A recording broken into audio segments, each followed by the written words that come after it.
નમસ્કાર દર્શક મિત્રો, વિડીયોમાં આપનું હાર્દિક સ્વાગત છે। તો દર્શક મિત્રો, બનાસની સિંહણ અત્યારે હાલમાં જીતી ગયા છે ગેનીબેન ઠાકોર, અને તેમના જીત્યા પછી ત્યારબાદ જે વિજય રૂપાણી ભાઈ છે તેમને કીધું છે કે અમારી હેટ્રિક સરકતી ગઈ।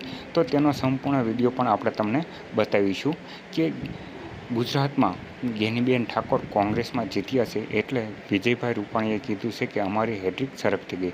તો આગળ આપણે વિડીયોની માહિતી આપીશું। એના પહેલાં જો અમારી ચેનલ ઉપર નવા હોય અને આવા જ અવનવા વિડીયોની માહિતી મેળવવા માગતા હોય તો સબસ્ક્રાઈબ જરૂરથી કરજો। તો જુઓ હવે વિજયભાઈ રૂપાણીનો વિડીયો। અમારી હેટ્રિક સરકતી ગઈ। 20,000 મતની આસપાસ કંઈક ગેનીબેન જીતા છે, એટલે કંઈ નજીવી લીડ એમને મળી છે। એટલે અમારે ભારતીય જનતા પાર્ટીને હેટ્રિક સરકતી ગઈ કહેવાય। અને બીજી રીતે કહી તો હવે એકના એક બેન એક જ